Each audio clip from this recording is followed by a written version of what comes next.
What is up, world? What is up, world? What is up, world? You are in tune to your favorite, your host with the most, the Knoitallz podcast. And of course, we're short. We're light one. He should be up. He's been traveling all day, man. That's Tate Boy Fresh. We'll see him when he get here. But Big G, man, Christmas is over with, man. How we feeling? Man, you know how it hits after the first of the year? I mean, after the Christmas day, and it's like the 26th, 27th, and 28th, and you're just trying to lay over until you get to the new year. That's how I feel like right now, man. And listen, it was an outstanding draft weekend.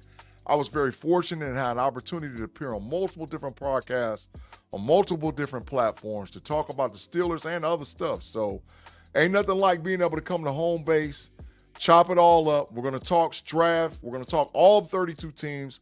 We're going to talk specifically about the Steelers and the Cowboys. We'll get into a little NBA talk, and we're definitely going to talk about Shedeur Sanders, man. So great to be back, and let's do what we need to do on the Knoitallz, bro. Yeah, man, before we get into it, man, my niece and her husband to be. No, it's the niece. My niece, or my daughter, Ma's niece, Trinity, graduated from The Ohio State University and we didn't know that she was going to be honored for the entire educational department, of the school. And they picked her as like basically the student of the year. So she got her degree. My son-in-law, Adrian, got his degree. And everybody's a Buckeye. Everybody except for my wife, me, and my oldest daughter. But my oldest daughter got a master's degree. My wife's got a PhD, so it don't even really matter. No. Everybody else is Buckeyes, man. Everybody else is honorary Buckeyes. You the original Buckeye. You the one that counts. You know what I'm saying? Yeah. So it is what it is. Listen, man, I have my little pen, and I don't know what oh, here it go. Mod, I got a new prop, bro. Let's go Bucks. This is one of the things that they gave her from the honorary thing. They gave her a nice little gift set and all whatever else, and she even got Buckeye playing cards, bro. Love it. Love it, man. Love it. I love the fact that she got the education. That's the biggest thing, man. I'm so proud of my niece. So proud of her achievements. I honor you as a father to make sure that you were there to make sure that everything happened. Good job, Dad. So I want to make sure that we get that. But, man, let's get into this, bro. Look at this. Yeah. Make sure that you like and subscribe. Like and subscribe. Like us on Facebook. Subscribe on YouTube and Twitch so when we go live, you'll get those notifications. And, of course, man, it is that time. Thank everybody for being in the chat already. Afton, Brother Man Fifth Flow, Rob Lightfoot, Jay Steed, Dennis, the Quad Father. We see you still elite. What's good, man? Definitely got you guys here early. We're about to get into it. Bro Man in there too, bro. Don't forget about Bro Man. I said Bro Man Fifth Flow. Bro Man for the 5. I said Bro Man Fifth Flow. Yeah. But man, definitely make sure, like I said, you like and subscribe. G, tell them what to do with those algorithms, bro. Hey, man, make sure that you rock this out and get our algorithms pumping. We are to the point to where we are very close to getting 1K subs. So the more you like, that increases our algorithm. But also make sure you go give us a 5-star rating wherever you watch or listen to your podcast channels, Spotify, Apple, Google, and on YouTube. Give us a 5-star rating, share, and subscribe because, man, it helps us. And when we get to 1K subs, everything changes up, man, for the Knoitallz. Look here, man. Rob Lightfoot, you don't want to play spades with Big G. Sometimes sometimes he's the best thing going. Sometimes he's the worst thing for you. Stop it. I just want you to know that's bias. Look, it's not that's bias. I done went into many awards with G, man. I know what this is about, man. Most of the time. The only time me and you ever lost was with your uncles and them. They cheated us, bruh. Man, we got dubs. My uncle came out the penitentiary and he did cheat us. I'm not lying. He did cheat us. He cheated us. I really did, and he knew he cheated us. I couldn't call the book, so we lost. But the one that Elder Maxwell still stings because we never should have lost, and you did that. That's why I'll never play with you again, man. It doesn't happen. I was trying to fleece Elder Maxwell, man. I was trying to fleece him. I admit it right now. I was trying to fleece him, man. And my plan backfired. So yeah, it did. It backfired horribly. It got us out of here, man. Look, so we're finna get this thing started. We're gonna start this thing out right. Tate, like I said, we'll be here with us soon. But man, we're gonna get it started just like this.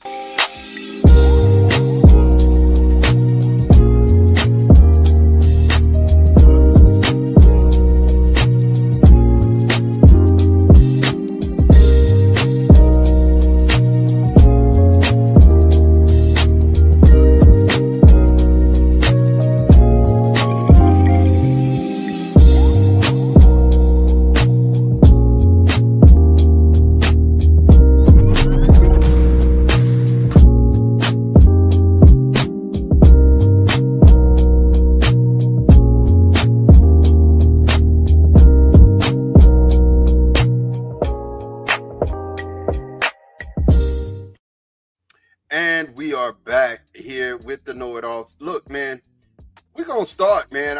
I'll let Tate come in here and jump in when he does. But we got to start where the big noise is, man. Shedeur Sanders. What really happened here, G?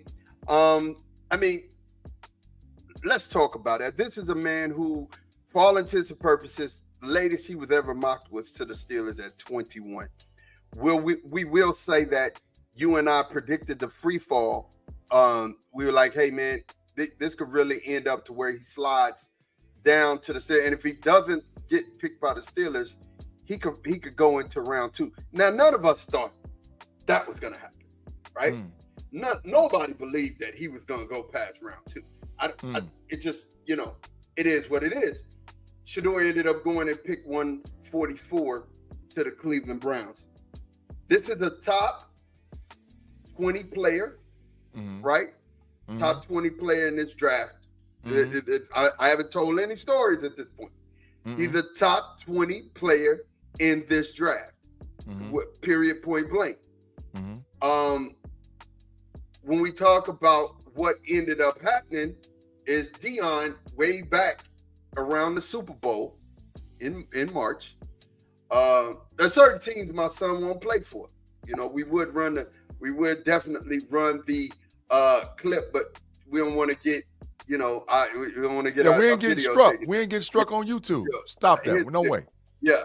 So there are certain things that, he said, he'd be like, I don't want my son playing for certain teams. That wasn't aimed at the Super Bowl champion Philadelphia Eagles. That wasn't aimed at the Cowboys. That wasn't aimed at the Pittsburgh Steelers. That was aimed at organizations like the Cleveland Browns, right? And I think, because they were up at the top of the draft, that was one of the ones that, kind of took that personal, right? And him saying, hey, my son's not, I know behind the curtain, his exact words were, I know what happens behind the curtain. And there are certain places I don't want my son playing. How different was what he said from this? Not really different at all. The issue is that who's down at the bottom of the picture, if you're watching this on video, if you're listening to us on audio, is Arch Manning, Eli Manning, and Peyton Manning. Arch Manning, who was a great NFL player, was a great college player at Ole Miss, stated that Arch Manning would never play for then the San Diego Chargers, and he forced a trade from the San Diego Chargers to the New York Football Giants, and the rest is history. It also happened with John Elway and his father. And John Elway's father, who was a great player, said that his son will never play for the Tampa Bay Buccaneers. And if they do decide to draft him, he'll go play professional baseball for the New York Yankees for a year and then go back and re-enter the draft to get to play for another team.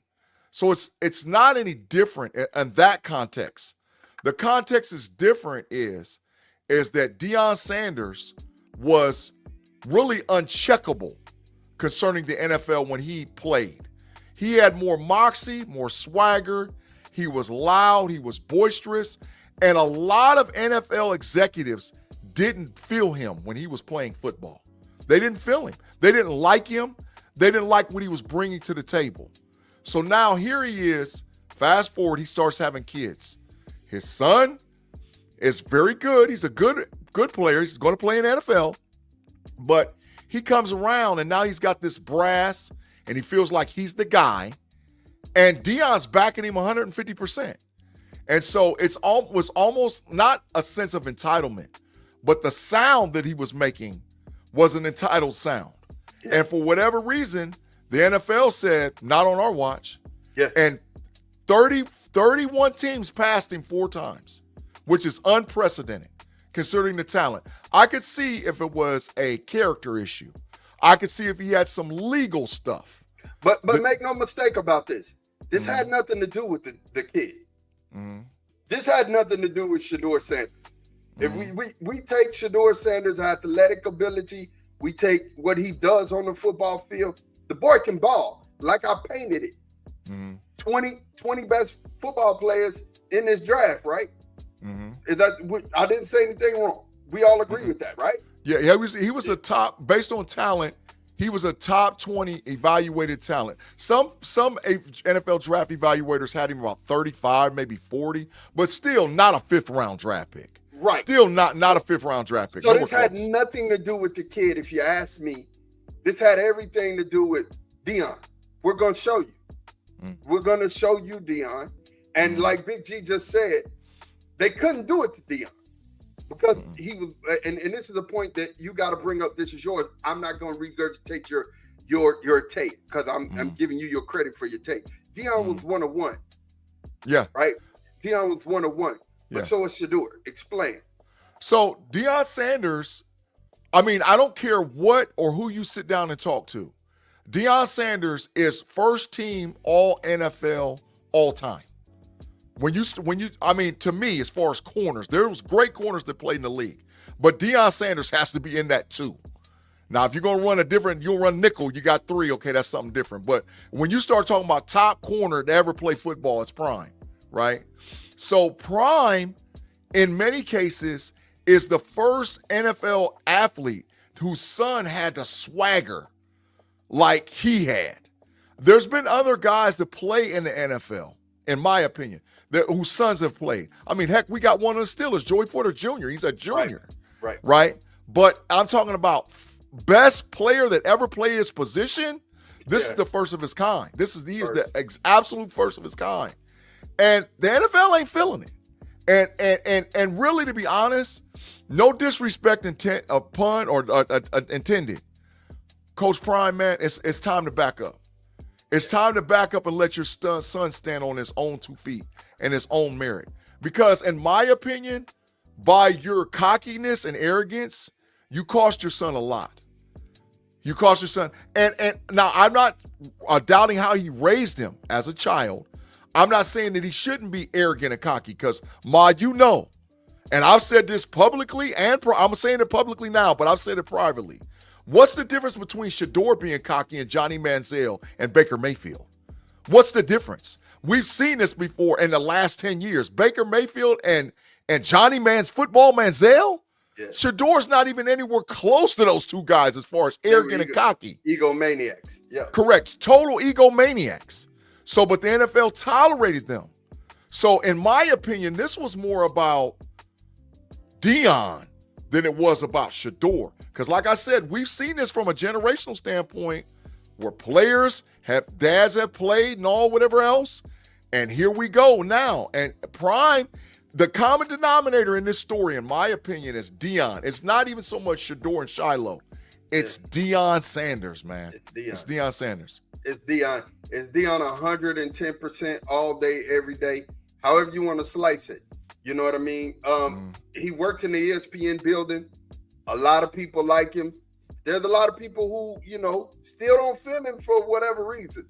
It just is what it is, man. And the one thing, before I get to you guys' comments, because there's a lot of good ones in the chat. I mean, the chat is going bananas.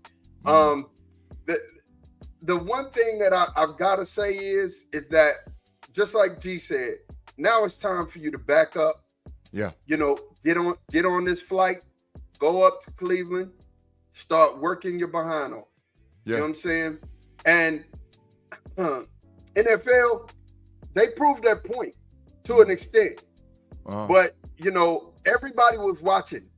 And there's the thing that the NFL has to really realize.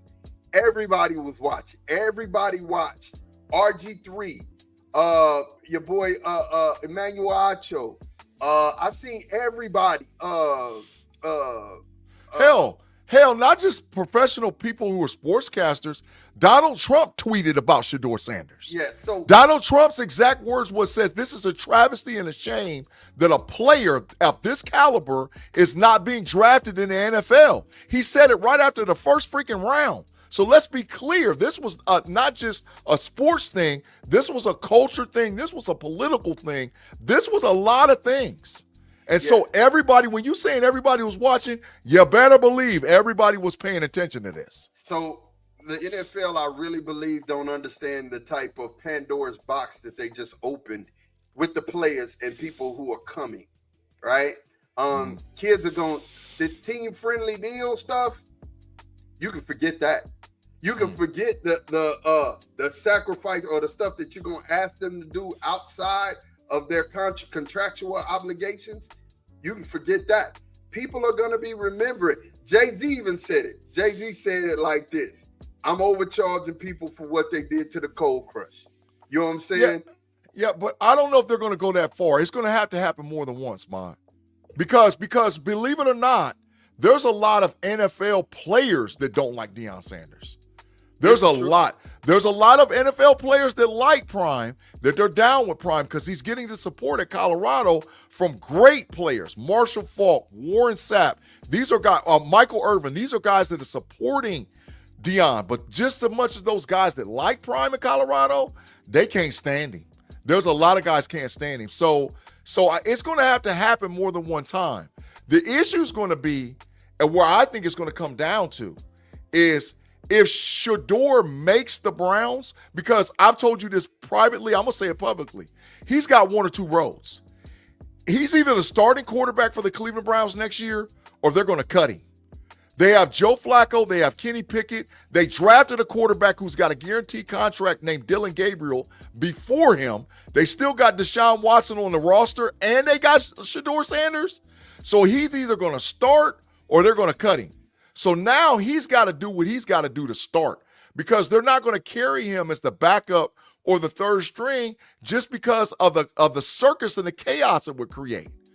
And he has no guaranteed money as a fifth-round draft pick. He's got to go in there, and y'all excuse me for saying this, he's got to work his ass off.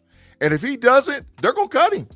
Yeah, but G, I don't think – I think Dylan Gabriel was the insurance policy when they called the Wolves off. When they called the Dogs off, they were like, okay, if we don't get him, if we don't get Shedeur, this is definitely our insurance policy. I believe Shedeur Dylan Gabriel 5'10". We've only seen that short quarterback experiment work one time, and that's with Kyler Murray. There's two right now. Kyler Murray, Love from Carolina. He a Smurf too. No, he's taller than 5'11". I promise you, he ain't. He's a Smurf. Yeah, Jordan he's Love a is Smurf. over 6 foot. No, I'm talking about. I said Young, the quarterback at Carolina, and Kyler Moore. You said Love. There's two Smurfs. You meant Young. Okay. Yeah. And Baker Mayfield ain't that big either. Baker Mayfield he's right under 6 foot. So yeah. But it's really only worked once. Kyler Murray, Baker Mayfield would be the only two that I say, oh, it's worked, right? Well, Drew Brees, but different dude, right? Yeah. So I think when we're looking at it, Dylan Gabriel's the odd man out. Deshaun Watson is not going to play at all this year. So, when we look at it, Joe Flacco will probably start. Joe Flacco will be the starter. I think he'll hand off to Shedeur Sanders. Worth noting, Joe Flacco and Deion played together at Baltimore. Correct. But I'm not going to listen, bro. I'm telling you, he's either going to start or they're going to cut him. I'm telling you, they're going to start him or cut him. He's not. There's nothing in the middle. There's absolutely nothing in the middle. He'll be second string. I don't think he starts. He'll be second string. No way. No, because Kenny Pickett, baby hands, we know what he is because we drafted him in Pittsburgh. He's still a first-round NFL draft pick. Dylan Gabriel got drafted. Dylan Gabriel got drafted in front of him, right? So we know that had nothing to do with Shedeur. Let's be real. That had nothing to do with Shedeur. Biggie Bronco said that Deion Sanders and his attitude and his arrogance hurt his son in the draft. Absolutely. Facts. As great as Deion Sanders is, he is not an agent, which is different and may not get all the correct info regardless. And Facts. I'm glad you said that, Fifth Floor. Because that's Quad Father. No, that was Brother Man Fifth Floor who said this. Okay, yeah. What I'm saying here is that I think not throwing at the draft hurt. Facts. I think that's something that, he thought of himself real high and was like, I shouldn't have to throw, but I think he should have thrown. Everybody, even when you look at the coach from Denver, Sean Payton at his pro workout said Shedeur was awesome. He said he's a pro ready quarterback, right?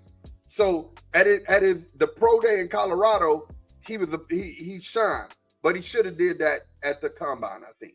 You know what I think because it's not scripted. It's not scripted. It's not. He has an opportunity to show itself where it's not scripted and get put up underneath some adversity. It's not. And listen, I want to tell everybody this. It's not about him shucking and jiving. It's the fact of, and I've said this privately, and I'm gonna say it publicly. There's a level of entitlement with them Sanders boys, man.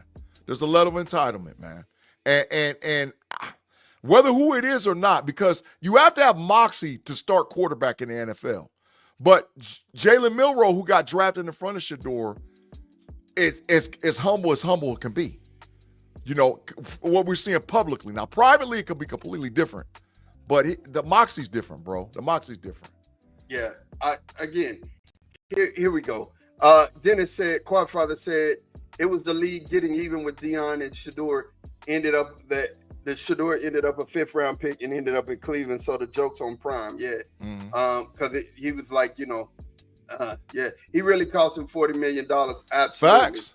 He did. Absolutely. Tay Boy Fresh in the chat and inside and came in. Good travels, young man. Good afternoon. How are you doing, sir? You're muted. I don't want you to get the big fine, bro. And I know I ain't gonna tell all your business, but you've been a traveling man. Let's just say that. You've been a traveling man. What's happening, fellas? What's going on, bro? What's going on? You got Not too much, man. Just got home, literally just from B Dirt wedding. Shout out B Dirt and Just. Just got in about 45 minutes ago. Time to make it to the crib. Didn't go upstairs to the podcast room. Just sat down right here in my game room downstairs, and here I am. Yeah. It must be nice to have an Apple product.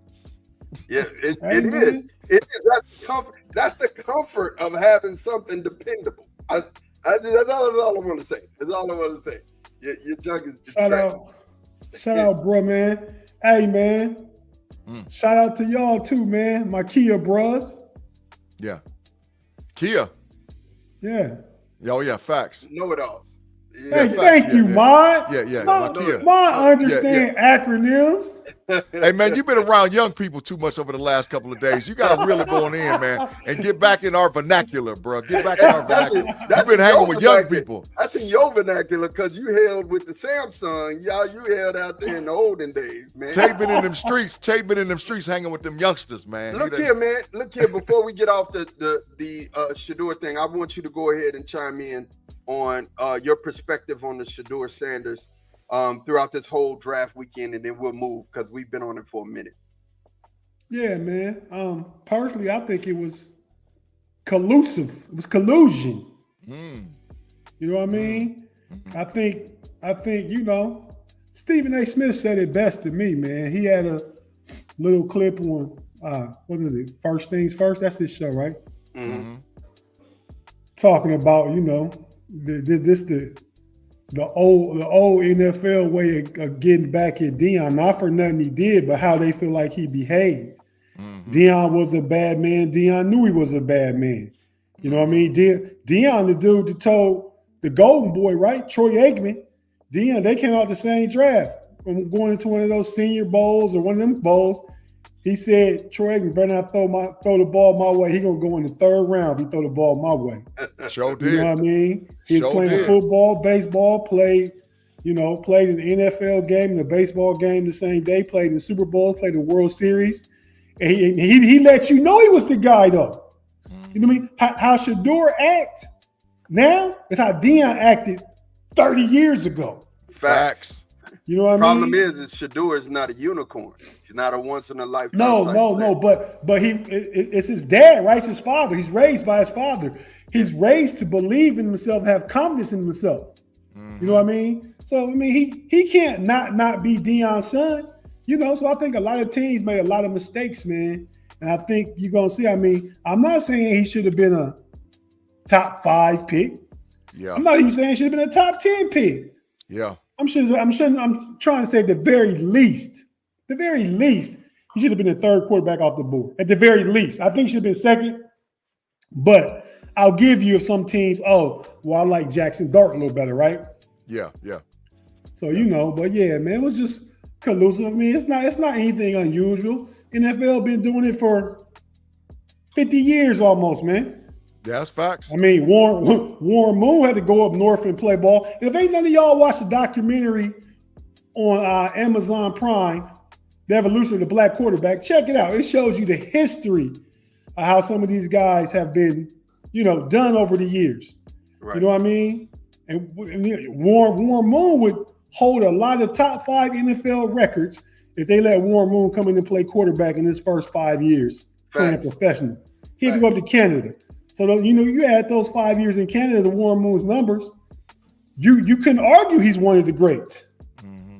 I mean, those that know football know it, right? But not everybody knows. They don't see his name in the NFL record books just with all those numbers. But yeah, Calusa, same thing with Colin Kaepernick. People take a stance. Owners get together, let's not draft. They need to get together and talk about let's not pay these dudes this, that, and other and bring them salaries down. Collude on that. Collude on that. Unfortunately, I'm just going to tell you, this is going to affect their pockets for real. It's going to affect the NFL pockets. But they're betting on the Browns being better and the product in the NFL being better than this whole debacle and everything and how everything was handled. The Minnesota, the Lakers, 116-113. Yeah, well, I can't wait till we get to the playoff segue. But anyway, in all actuality, and Tate, you could check me if I'm wrong. I think either he's the starting quarterback in Cleveland or they cut him. Based on what they have. They have in the room Kenny Pickett. They have in the room Dylan Gabriel. They have in the room Joe Flacco. They got in the room Shedeur Sanders. Now, Deshaun don't count because he ain't playing this year. NFL teams only carry 3 quarterbacks. So I think either he starts or they cut him. I don't see a world where they hold on to this guy to keep him around because all the problems, they don't want the circus. And I think that's the whole reason why they drafted Gabriel in front of him, Tate. That's just my thoughts, bro. Somebody gonna get cut. Mm-hmm. But Jimmy Haslam is one of the owners. Well, look, we talked about the quarterbacks, right? He's the one finally took Shedeur, but he's the one that got this salary cap going crazy too, right? When he gave Deshaun Watson that $230 million guaranteed money. So, he's one of them owners that goes by the beat of his own horn, except he don't drink that jack like some owners do out here in this league. Yeah, that's facts, bro. That's facts. So you think they cut him or do you think he starts? Which way? Or do you think he can actually sit on the bench? He can sit on the bench for a year. I mean, but okay. I think he means too much to the fan base already. You've seen all the stuff Cleveland fans been putting out here in this social media sphere the last 24 hours. I guarantee you his jersey is gonna climb to be one of the number 1 jerseys in Cleveland this year. Yeah, when it's controversy around the quarterback, man, stuff like that happen when people rally around him. Let's not forget. You folks, y'all not shopping at Target, right? Why? People going to support Shedeur like they supported Kaepernick. Kaepernick was the highest selling jersey in the NFL when he was going through all this stuff. That's big facts. You know what I mean? So I'm just saying, I don't think he gets cut. If they play it smart, they put Dylan Gabriel on the practice squad because nobody going to pick him up. They would have drafted him if they wanted him. I don't know. I mean, he has intangibles. Go ahead and see if you can put him on the practice squad for a year. Let Flacco groom the entire room for a year from, being a backup quarterback and then get rid of Flacco next year. And you got 3 good quarterbacks. Juice, you probably right. But they had a great draft, though. Yeah, they did. Had a pretty good draft. Let's talk about that. But, okay, so which one y'all want? Y'all want to go Cowboys first or Steelers first? I would like for y'all to go Steelers first and take y'all's time after we come back from our commercial break. All right, so we're going to go now to the Steelers, or we're going to take the break now? We're going to take the break first, and then we'll go to the Steelers. All right, Big G, take us a break, bro. Hey, man, we got outstanding comments. A lot of people in the live chat right now. People I've never seen. K-Bay is in the building.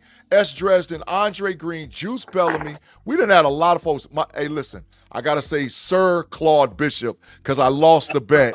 Sir Claude Bishop, how are you doing, sir? Great to see you this afternoon, Sir Claude Bishop. Hey, Big G. Yeah. Yes, sir. Give him the double up. No, not the double. When you get the single, Sir Claude Bishop, I appreciate you rocking with us, man. So we've had a lot of people joining. The comments has been outstanding. So we're going to pause for the calls, take a quick commercial break. If you're watching us live on YouTube, we'll be right back after we pay some bills. If you're listening to us on audio, wherever you get your audio podcasts, Google, Spotify, and or Apple, we're going to pause and be right back with the Knoitallz.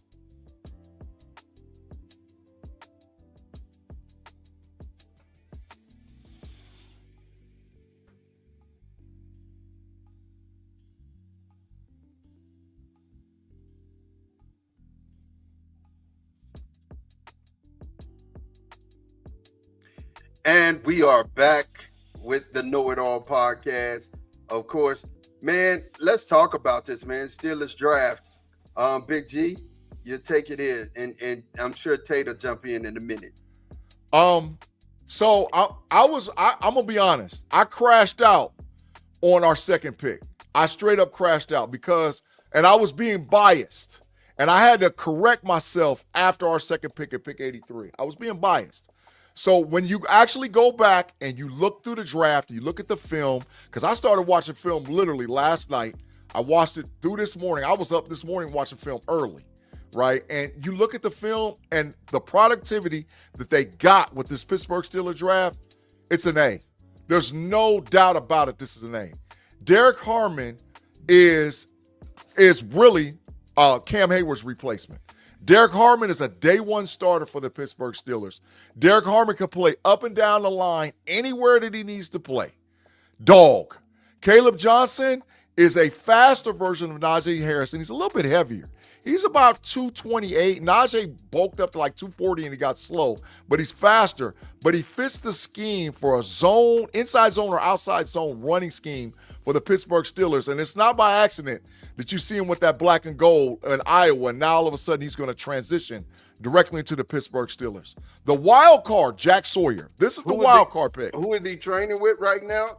Aaron Rodgers. There's film out there right now. He's actually in California training with Aaron Rodgers right now. So all you Pittsburgh Steelers fans that are upset about the quarterback room, 12 signing. Just give him some time.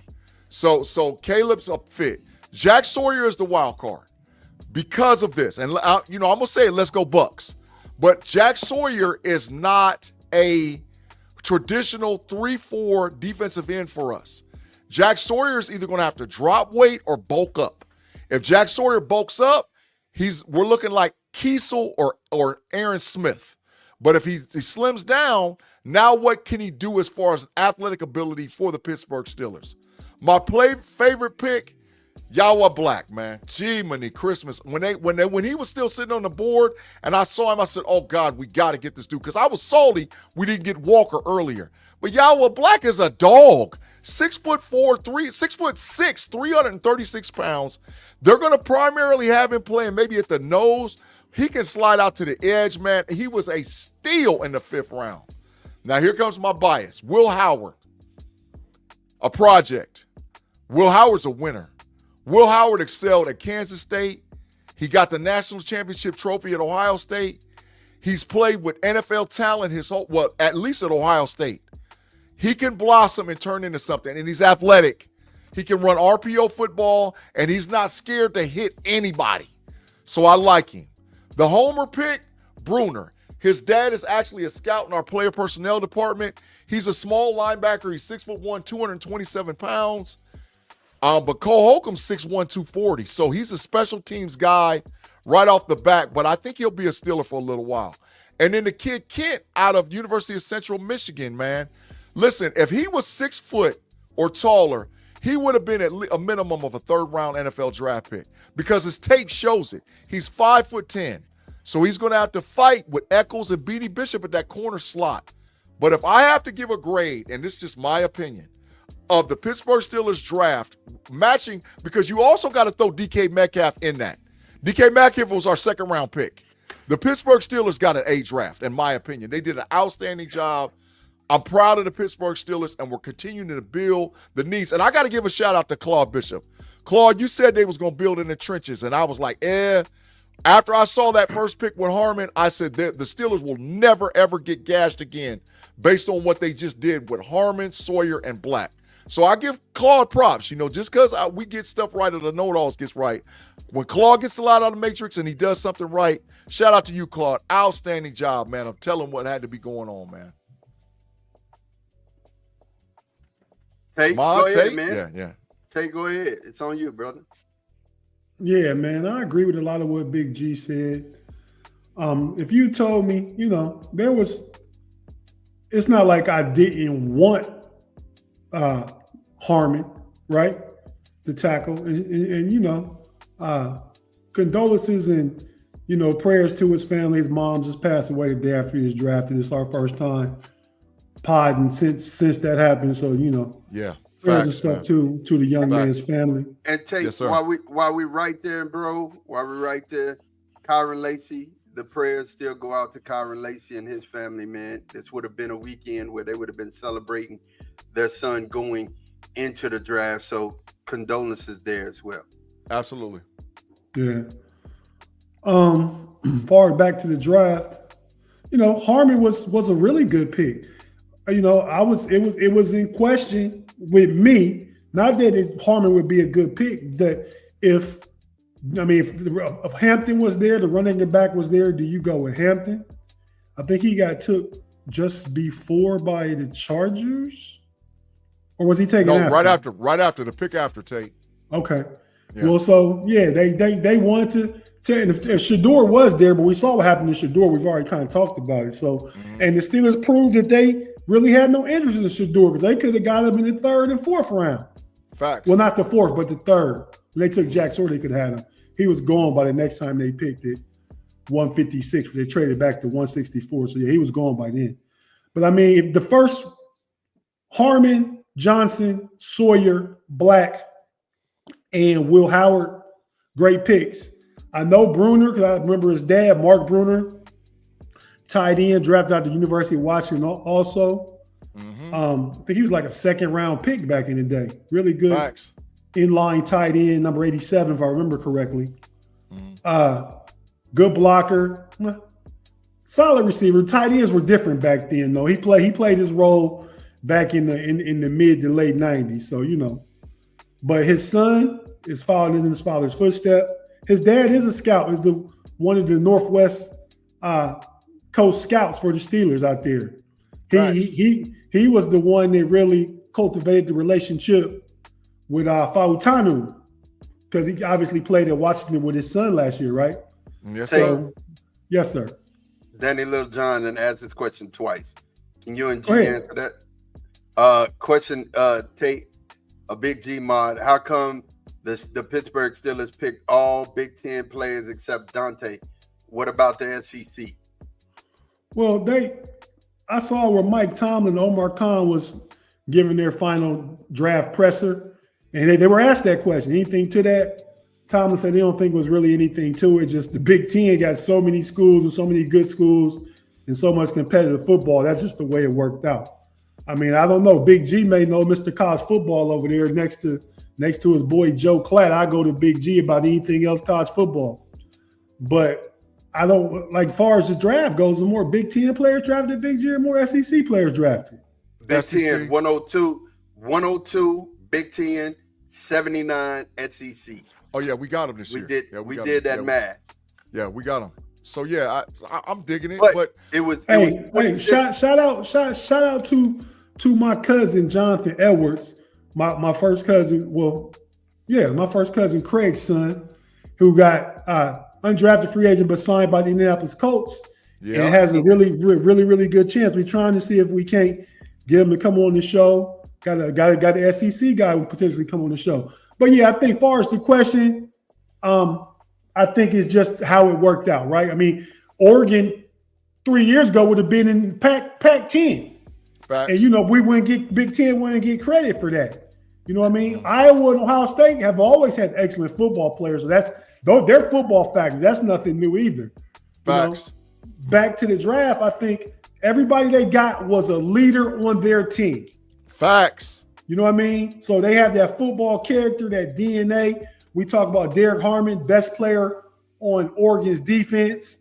Him and the nose tackle up front who got drafted too, stopped the run. They were the leaders on Oregon's defense. Caleb Johnson was a leader at Iowa of their offense, led the Big Ten in rushing last year, was their workhorse running back. Third round pick was, who was it, Big G? Oh, third round. That's down. I saw 102. So if it's right, that's right. Third round pick for the Steelers was Caleb Johnson. Oh, yeah, that was a third round pick. Okay. Yeah. So, yeah, Caleb Johnson was a leader on Iowa. Jack Sawyer was the heart and soul of Ohio State.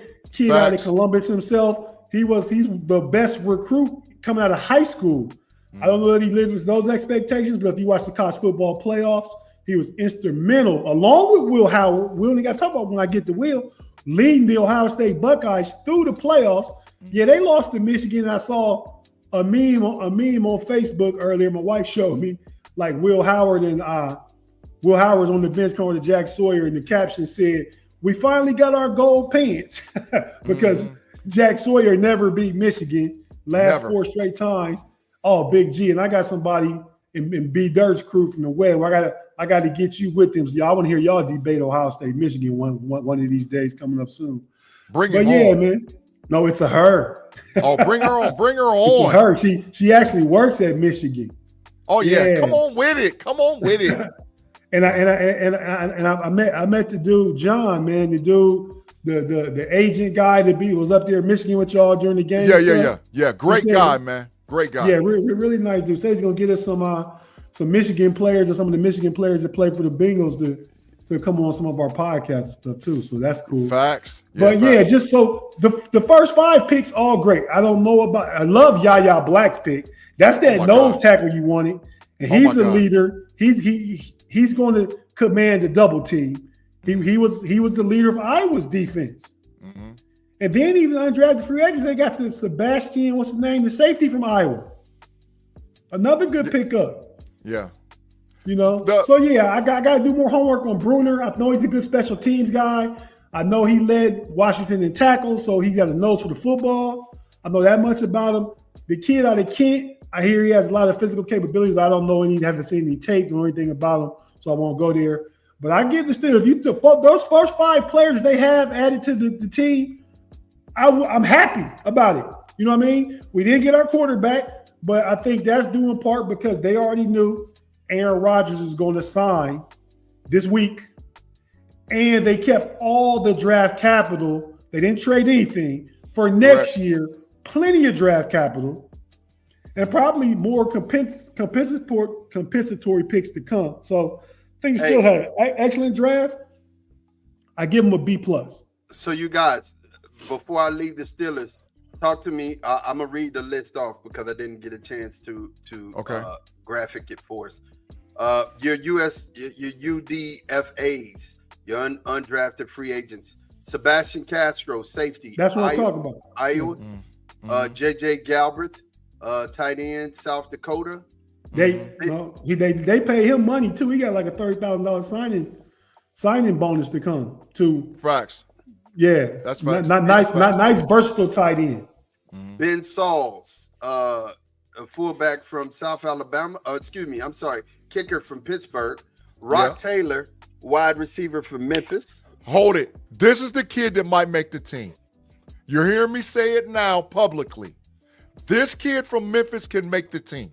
He just might make the team for the Steelers because this kid is explosive. Go back and watch his tape. At Memphis, he was outstanding, bro. He was outstanding. So, yeah, he can make the team. And then we had DJ Thomas Jones, fullback from South Alabama. Aiden Williams, a guard from Minnesota Duluth. Yeah. And Keyshawn Williams, wide receiver, Indiana. The guard from Minnesota Duluth is a project, but he's got the size and strength to play at the NFL level. So he's got, and because Tate, for the Steelers, sometimes we keep 9, sometimes we keep 10 offensive linemen. So he could be maybe a practice squad guy that comes up, but he definitely's got an opportunity. And I just want to say this last thing about what Tate said. Tate, the theme of the Pittsburgh Steelers was production over potential. They drafted players that had high production, high quality, and showed what they were able to do at the collegiate level. That was from round 1 to round 7. They chose production over potential. And I'm glad the Steelers did because they built the 53-man roster, bro. No, I agree with you. Like I said, any of the first 5 picks, I think they definitely made us better in all kind of categories, on the field, off the field, everything. So, Juice said Castro and Rock Taylor are dogs. Yeah, he's a killer. Fifth Blow said Steelers do well with undrafted players, so we'll see. Afton said Steele 100%. And Juice said Rock plays like Antonio Brown or AJ Brown, excuse me. He does. On the other one. He said, Big G, I totally agree because I attended Memphis games. You're talking about Rock Taylor. I'm telling you, man. And then Rob, what's the numbers on Rock Taylor? Right there. There it go. Rob Lightfoot put it in the chat. 4.49, 40-yard dash, vertical jump 30.5, broad jump 10.2. But he was like the top wide receiver in Conference USA or wherever they play with. He's a dog, man. He can make the squad. He's like 6'2". I want to say he's 216 or 217 pounds. He's a nice-sized wide receiver. Rock got a shot to make the team, man. Rock's got a shot to actually challenge, maybe even for some playing time, man. Rock's a little different, man. I like that kid. Kathy, yeah. That was one of the things we talked about earlier in the show. Is that the fact that he said his son ain't playing for Cleveland, and basically he named Cleveland. So that tape from he ain't playing for Cleveland was 5 or 6 years ago.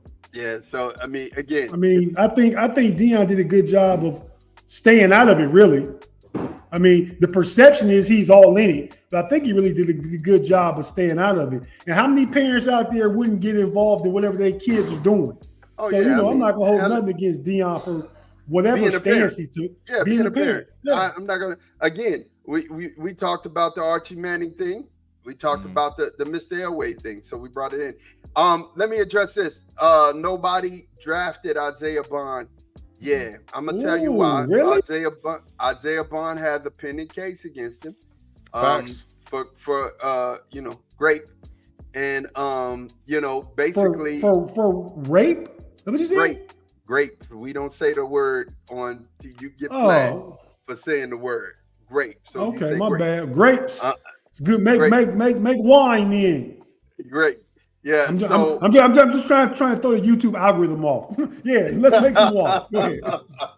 Yeah. So when it comes down to it, although he may be a great pick, nobody wanted to, because he may end up in jail.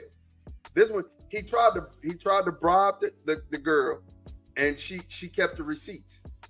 So this one may end up coming back. I mean, it is what it is. I feel bad for him, for real.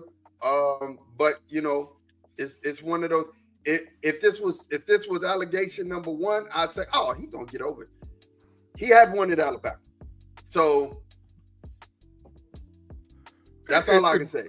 Really, to be honest, it's unfortunate. And I'm just going to say this across the board. Young man, watch what you're doing. Please pay attention to what you're doing, man. One wrong move or one bad move could cost you any and everything. So pay attention to what's going on. Abdul Carter just is going through the same thing. Not Abdul Carter, Mike Green. Mike Green, his draft stock plummeted based on the same stuff. So where'd he go? Yeah, you got to pay attention, man. The Baltimore Ravens got him like in the 3rd round. I saw that. I did. I was watching. Yeah, and that was a steal. Oh, that was a steal. It was a steal. You guys, you talked about that. I'm gonna get through the. No, y'all. Stop that. Stop it. That boy Shannon got bread now. Come on now, stop that. Shannon got bread. It's a whole different ball game. There's some extortion going on. But hey, Shannon need to go ahead and listen to Monique. Listen to Monique, Shannon. Yeah, she tried to tell him on the couch, Tay. She tried to tell him. Listen to Monique. Yeah, she tried to tell him. Juice, absolutely. Especially if that YouTube photo is you, man. Your daughter, hey, nobody mess with your daughter, bro. No, Juice all right. He fine. Everybody ain't doing it. Like I said, the thing here is, and the narrative should always be, especially if you're a major D1 college football player. You're getting paid for it already. Facts. Know that everybody wants a piece of you in any way, shape, form, or fashion they can get. Facts. You know what I'm saying? And right now, if you do something, it's gonna be echoed like you're in a hallway, and it's gonna echo very loud. It's gonna be reverberation or ripples in the water. And then if you're guilty, bro, like it's a whole other thing. You can't. You know what I'm saying? You just can't go around disrespecting folks. So, like I said, I don't know if he's guilty. I'm not in it, but I do know that he had an allegation in Alabama, and he had this one here, and the girl came out with the receipts. That was crazy. That's facts. I'll just say this, y'all fans of the rapper T.I.? Yeah. Yeah. Yeah, I like T.I. too. Remember that movie he is in? I'm just gonna say the name of it, called Takers. Oh, facts. Facts. Don't be no takers, young fella. Yeah. Be a taker. Don't be a taker. That's Facts. a good one, Tate. That's a good one. That's a good one, bro. So real quick, man, I'm not gonna belabor the point. But I definitely owe it to Cowboy Nation to get into ours real quick. They gave us a collectively no lower than a B-. I would have trended on the B+. That's where I would have gave. I think it was decent. Our draft picks, there they go. I will name them out real fast. In the first round, we got, and I didn't like this pick at first. I really didn't. I didn't like the Tyler Booker pick, but then when I started thinking about Burns, Dexter Lawrence, Jordan. Go ahead. Alexander. Yeah. Kevion Thibodeau. No. I'm just talking about inside, inline, two techniques. Jordan Davis, Jalen Carter. Yeah, Jordan Davis. When you start thinking about those guys, we need a guard. We need a guard, and we need one with a nasty attitude, and that's Tyler Booker. Tyler Booker said, and I quote, he said, "Man, I love watching the fun go out of people's eyes that's playing football." He said, I like taking the fun out of their eyes during the game and just mollywopping them. And when they did that, they showed an LSU highlight of him just kind of Mod, he's a killer. Listen, he's a killer. That was an outstanding pick at 1, in my opinion. I just got to tell you that. I don't even know if I told you that privately, but I'm saying it publicly. Outstanding pick, man. I think it was a B+. And plus, we want to be more physical. We want to run the ball. I think it was a B+. I love the Donovan Izaraku pick from Boston College. I love it. The man had 80 tackles at the defensive edge this year. 80. You know what I'm saying? Sean, do you know how much that is from an edge point of view? That's high productivity, man. Yes. That's high productivity. Yeah. He should have been in the first round, to be honest. He should have went in the first. He had a first round grade. He's one of those people who had a first round grade. And this was an A pick for me. I'm not gonna say A+, but it's an A, especially where we got him at 44. You know what I'm saying? You got him at 44. So I think, you got to steal. Now you pair him with Micah Parsons and Osa, and you got all three, and then you have Agent Zero, all of them coming at the same time. Now we have a pass rush. Now we got something you can talk about. Absolutely. Then Siobhan Revelle, cornerback from East Carolina. Steal. They stole him, Mod. They stole him. Revelle is a beast. Still looking at him. Yeah. A+, and we got him at 76. A 6'2", 4'4" guy who play outside corner and inside corner. The guy's gonna be good. I was watching video of him running again. He was hurt. He got hurt at the end of last year, but coming into 2024 is one of the top cornerbacks rated on the board. And then after he got hurt, of course, he slipped and he fell. And where we got him at 76, a really good pickup. Jaden Blue, running back Texas. Now, I'm a Texas guy. To me, there were other running backs that I really wanted outside of Jaden. But one thing I could tell you about Jaden Blue is fast. Yeah. He's been clocked at 23 miles an hour. You know what I'm saying? He runs a 4.38 40. You know, you put him in a zone blocking scheme, which you know that we're gonna have a lot of that. This guy can get you yards on the edge for real. Mike, you know what he does too? You know what he does too? He runs outstanding wheel routes out the backfield, and he takes pressure off of Dak of him being able to just dump the ball and let him make a play. I saw that up front and personal when Texas played Ohio State. That kid on the wheel route is dangerous. Yeah. He is dangerous, man. So I like him, man. He lined up in the slot this year 24 times. So he can run in the slot. You can put him in the slot and just let him catch the ball in space. That's something you like seeing. Shamar James, linebacker from Florida. The guy's he could play safety, he could play linebacker, but if he got hurt at the end of the year, another guy who, you know, our doctors are big on this. They know how to handle it. But Shamar James was a solid pick at linebacker. Really, that should be your green dot. That should be your green dot. I watched, as soon as y'all picked him, I started watching tape on him. He's a green dot linebacker, man. Green dot. Yeah, he's really good. I think, you know, from side to side, you're making it to where you're saying your linebackers need to be able to cover from side to side and be fast from side to side. So we got it. Then after him, Johnny Cornelius, the offensive tackle from Oregon. Sean, this Big G, this is who takes Terrence Steele's place. Facts. This is who takes Terrence Steele's place. And I think Terrence Steele's going to go bye-bye. You know what I mean? In the next 2 years, he'll be phased out. But Johnny Cornelius, I think, he was a solid B+ pick. I liked it. Jay Tola, good feet, man. Yeah. Good feet, man. Cornelius, good feet. Dancing Panda, really is. Jay Toya, defensive tackle from UCLA. You know, that's another B grade for me. Number one, Polynesian. You know what I'm saying? When you start talking about these Polynesian guys, man, you know, you get those big guys in the middle on your defensive line. They're nasty, they're mean, they're aggressive, and they're good against the run. Let's just call it for what it is. They're as wide as they are tall. That's it. It's like putting a big old chest freezer in the middle of the defense and say, block that. Yeah. So that's it, man. Yeah. And then last two, Phil Maffa, running back from Clemson. Good pick. I think that was a really good pick for 239. That's your 239 pick.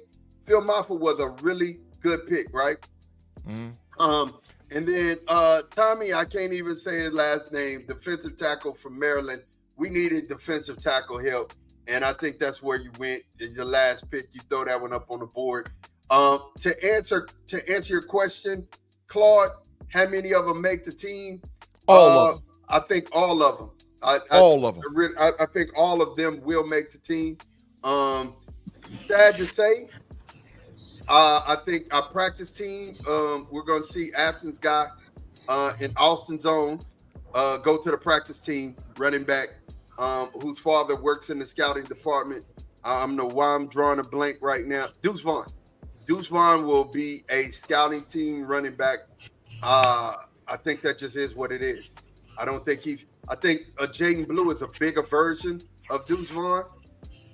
So, you know, when you have that guy who can actually run, only thing Deuce Vaughn does better than Jaden Blue is he holds the ball better. Other than that, you know, but you fix Jaden Blue's fumble problem, he's ready. Real quickly, Zion Childress, I think, was a smash on the unsigned draft, free agents. Zion Childress, safety from Kentucky, hitmaker. You know, I like him. The other thing is we got the other one I want to bring out, Treshawn Holden from Oregon, second wide receiver from Oregon, other than Tez. Holden was scoring TDs against y'all this year, remember? He scored a couple touches. That's the kid that got kicked out the game. He got kicked out too, yeah. That's the kid for spitting on. He spit on Denzel Burke or David Espinosa. He spit on him. And they kicked him out the game. But he was cooking. And if he come to Columbus, it's going down. Yeah, ain't no spitting on the Buckeye now. Stop that now. You ain't He was cooking. The rest we got Tyler Neville, Josh Kelly. He's okay at Texas Tech. Rivaldo Fairweather, Texas Tech. Justin Barron, Syracuse safety. Elijah Clark, defensive back from Syracuse. Mike Smith, defensive back, Eastern Kentucky. Bruce Harmon, cornerback, Stephen F. Austin. Those are our undrafted free agents. Overall, I give the whole draft a B plus. I think where we got players that really counted. You know what I mean? I give y'all A minus, Ma. And I'm being serious. You had to draft the way you draft because how it works in the NFL. You have to win your division. You're chasing the Washington Commanders. You're chasing the Philadelphia Eagles. You drafted to beat them. Damn whatever else is going on with the rest of the league. You got to win your division first. You drafted to beat them. So I give them an A-. I think they did outstanding, man, the Dallas Cowboys, and I'm not playing. I really do believe they had a great draft, man. Yeah. I think Dallas did too. What that draft tells me is they put the old man away in the room and locked the door. You're damn right. for the weekend. You're damn right. You know what I mean? Because them is all solid, necessary picks. No, I think what they did was took that yak out of his hand. They took that yak and say, "Hey, man." He still make unebriated bad decisions, so they put him away. It get really bad when he got to Jack, but he still was making bad decisions before he started getting with Jack. Yeah, man, I saw a picture with Jerry Jones just shaking a cup like this, talking about, yeah, we're going to draft Shedeur. I was like, oh, my God, bro. Oh, my God. The internet is undefeated, man. Internet is undefeated. What do you give? Well, let me not even do this. Because Tate said he was watching, so I know that he got a chance to see certain people. But I'm going to ask you, G, because we were watching together. Whose draft do you really like? You were like, ooh, the Philadelphia Eagles. It's a damn shame. It's a damn shame, man. The Philadelphia Eagles, man, every era where they might have been weak at, they loaded up again. They got Jahad Campbell because Nakobe Dean has problems. You got Jahad Campbell to sat him right in the middle of the damn room. They needed help at safety. They already had a youngster, and then they got Cooper DeJean and Quinyon Mitchell, and they added the killer from Texas that tries to not. Yeah, they added him. And then they stockpiled offensive linemen behind their line. So if any of the linemen get to tripping, oh, bro, we don't even need you. We got your replacement sitting over here already. We ain't even worried about you. You want to go somewhere and act the donkey? Okay, next man up. So Philadelphia stole the draft, dog. They stole it. The pick that hurt me from Philly, Jahad Campbell and Andrew McCouba were good. Right up the middle. Up the middle. They in the middle. But the pick that hurt me that they got? Ty freaking Robinson. Yeah, dog. Another defensive tackle. So now they got him rotating with them two killers. It's ridiculous, man. Philadelphia loaded up again, bro. They loaded up again, bro. Kathy, thanks for being here. This is the first time I think I've seen Kathy. She said, I'm saying here first, Deion will be the head coach of Cleveland within the next 2 years. Big G. Ooh. I said it already. Yeah, I mean, we said that's one of the reasons why a lot of coaches didn't want to fool coaches and GMs didn't want to fool with Shedeur Sanders because they know what comes next. You start losing, the next thing that comes is Deion is coming in to be your next head coach. That's why the Giants didn't draft Shedeur because Jackson Dart bought D-Ball 2 seasons. As long as they don't win, as long as they win 5-6 games, he gets to work it out for the next 2 seasons. Shedeur 5-6 game, he's fired. That's why the Saints coach didn't draft him. Because if he goes to the Saints and they lose, he's out of there, bro. He's out of there. So that Deion has NFL aspirations. I guess that's fair to say, bro. Yeah. Reginald said the Panthers had a good draft. Big Pun said Ravens had a great draft, sad to say. And Claude Bishop, I agree. The Browns had a great draft. Tate, whose draft you were looking at you saying, woo, this is a good draft. I'm gonna agree with Claude on night one. we did the show. One of my homies, shout out to the homie Mike West. He talking about the Browns do dumb stuff all the time and texting He me. did, and stuff. Tay. He did, Yeah, Tay. man. He did. The Browns had a great draft. The Browns had all kind of talent. Even the tight end fan out of Bowling Green. You get Shedeur Sanders in the late 4th round. You got the best rated defensive lineman come out the draft and Mason Graham. Mm-hmm. You get Quinshawn Judkins. You need a running back. You got the best linebacker. The best linebacker. From UCLA. So I definitely agree with that. But my other one, nobody said it yet, the New York Giants. Facts, Tay. New York Giants had a great draft. You get arguably one of the top 2 players in the draft, Abdul Carter, at 1. You go ahead and take a shot. Never matter take. Oh, see, K-Bay with me. Shout out K-Bay. You take a shot. You move up a little bit. You get the quarterback you chose because you know you want to get Cam Ward. Even if you pick the quarterback at 3, you want to get Cam Ward. So you know you trade it back into the first. Dart throw, no pun intended. You draft Jackson Dart, and he's one of the top 3 quarterbacks in the draft. So you go ahead and get a young guy in the room. He's gonna be learning PR from Russ and learning about Jesus from Jameis. So he gonna have to up in that room. Then you get Cam Scatterboo. Tracy wasn't enough to be a number 1 back. He's a 3rd down back. Now you got Scatterboo to rotate in there and work with him. They picked up Alexander. Oh my God. The Giants be rotating that was the biggest pick right there. Alexander from Ohio. Where was he from? Toledo. Yeah. But so I mean, I think the Giants had a really, really good draft, and I think that NFC East gonna be a beast next year, man. It's back to being the beast of the East, man. It really is. You're gonna have to fight to get out of there. Well, it's a lot of divisions you got to fight to get out, but the last few years the divisions rotated. 2 years ago it was the AFC North. Last year it was the NFC North. This year the East is in discussion to be that division too. So we'll see, but it's definitely a division that came up big time during this draft. Yeah. So you guys, if Pay was here, he would love me for this.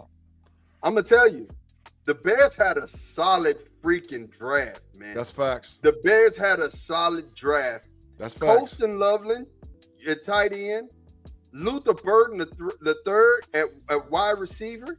Ridiculous. Shamar Turner at defensive tackle, Zach Frazier for UTSA, which was a solid defensive back. Hey man, they ready. They ready out here for real, man. And they got a tackle too. Who was the tackle they drafted? Avi Trapillo, Boston College. Boston College. They got a tackle. Yeah. Hey man, they ready. This is a team where Caleb, we taking your excuses away. Period. Point blank. There's 2 quarterbacks. Caleb didn't have no excuses, man. That was not a good team with not a good coach. Ben Johnson come in bringing the ideology and the whole thing from Detroit. You know what I mean? He got pieces. He wanted Loveland. He took Loveland. He didn't take Warren. He could have took Warren. So he damn what we think out here. He took the players that they wanted. That Detroit Lions philosophy. So you know, I'm Caleb Williams had a decent to good year, a good to decent year last year.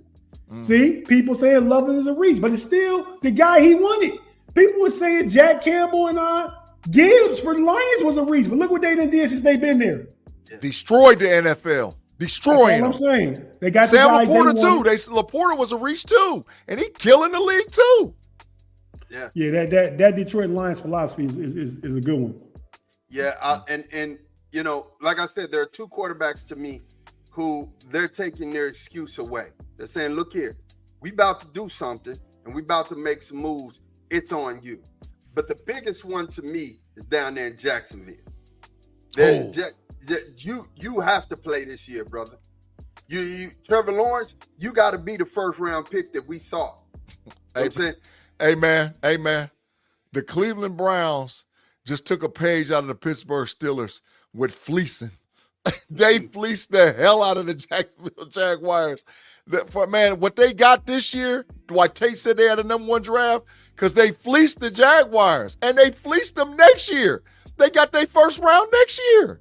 There was a big fleece. To go from 5 to 2, total fleece. Total fleece, bro. They got a boatload for it. A boatload. Yeah, definitely. But I'm going to tell you, Trevor Lawrence now is going to have to come with it, though, G. He got to come. He has to come with it. You got no excuse, bro. Well, he going to be up out of there. They're going, and they ain't got no first round pick, so they can't get no quarterback at 26. That's a damn shame. and they gave him all that bread.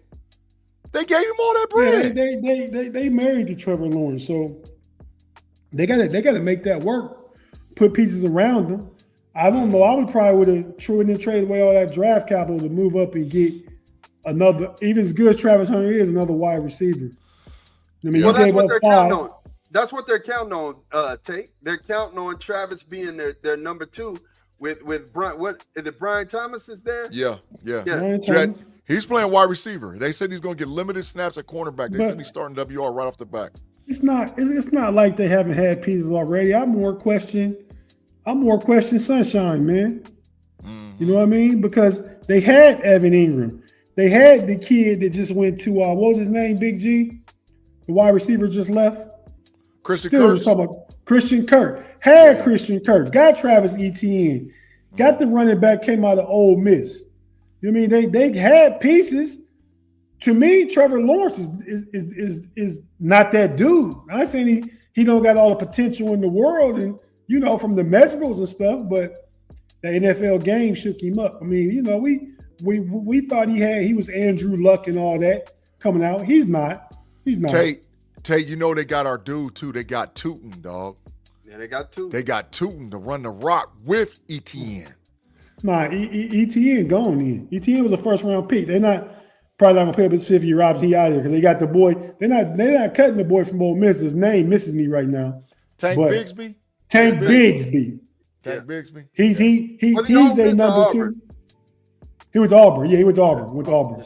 Mm-hmm. Yeah. So bye Etienne. Yeah. Bye.